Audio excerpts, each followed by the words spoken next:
when Connie called me to tell me about the introduction, I was at the Ace Hardware store trying to buy some nuts and bolts and talk to her at the same time about what kind of presentation I was going to give this evening. Actually, I'm kind of the pinch hitting tonight. Tom Poznansky, one of our classmates way back in the minor seminary, actually nominated Bob Schuelke for this award, and I'd just like to read to you some of what he wrote. Bob joined Three Holy Women Parish as Director of Parish Social Ministries staff in September of 2004, after spending 2 years as the Director of Human Concerns at St. Anne's in Pleasant Prairie. He has a master's degree in social work and a certificate for pastoral services from St. Francis Seminary. His work with the parish has gained international attention, and Bob has given workshops in Eastern Europe and Africa, coordinated through the United States Conference of Catholic Bishops. His dedication and commitment to social justice ministries are an excellent example of formation that he received both from St. Francis Seminary College, Program 1968, and from the Certificate Program for Pastoral Services. His innovative and creative approach has engaged and involved young and old alike from the Three Holy Women Parish.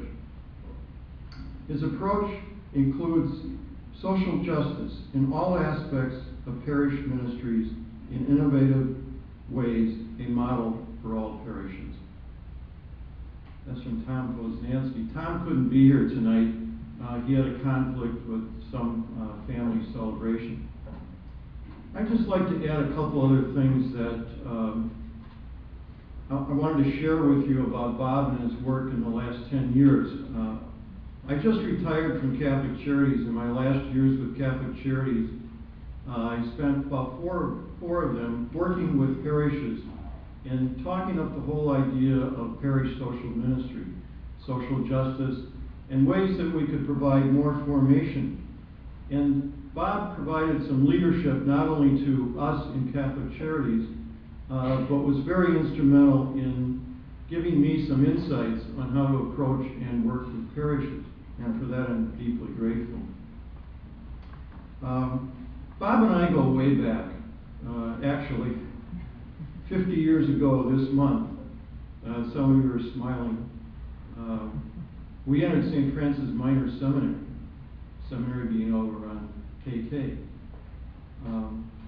Those are pretty exciting and interesting times for young seminarians, especially a couple of us coming from rural parts of the diocese. Bob from West Bend and myself from Delavan. We were challenged with this whole new life, if you will, living as residents in kind of a boarding school, and the challenges that come along with that, not only in terms of the rigors of that kind of life, but the discipline. Who can forget Monsignor Bush and the demerit system, you know, the academic challenges, Father York and Greek, we all remember those things. But also the challenges in a small way for two guys coming from rural areas. How do you get to downtown Milwaukee in the number 15 bus, and then get back from downtown in time for prayer at 5? What a challenge. Those are also pretty exciting times in terms of social challenges, societal changes. Those are the times that Father Grappi was involved in open housing marches. Vietnam War demonstrations were going on. Many of us would, sneak out for some of those demonstrations on occasion. And it was a time, Martin Luther King, I Have a Dream speech. A lot of challenges, not unlike today in society. And as I thought about that and was getting ready for this presentation, this brief introduction, I thought about Vatican II and the Pastoral Constitution on Church and Society, Gaudium et Spes. And I just wanted to share with you those wonderful, powerful, inspiring words at the beginning.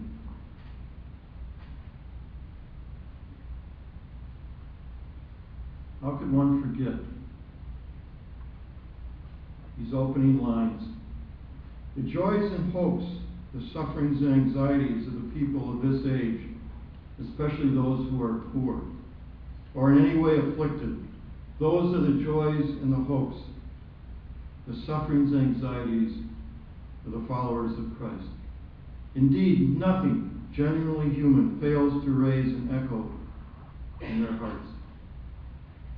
And I know Bob took these words to heart, and I know that he has, in many ways, this has, in a sense, described his life and his journey from those early days through the certificate program and the work that he has done in parish life.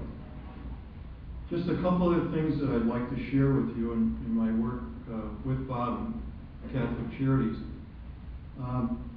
Just Faith a few years ago was something that was a formation program, a very vibrant formation program in the diocese.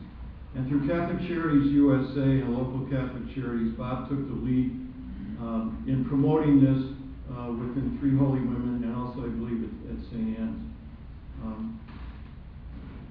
Also, Bob serves on the leadership board for Southeastern Wisconsin Common Ground, and he serves also on the leadership board with Catholics for Peace and Justice.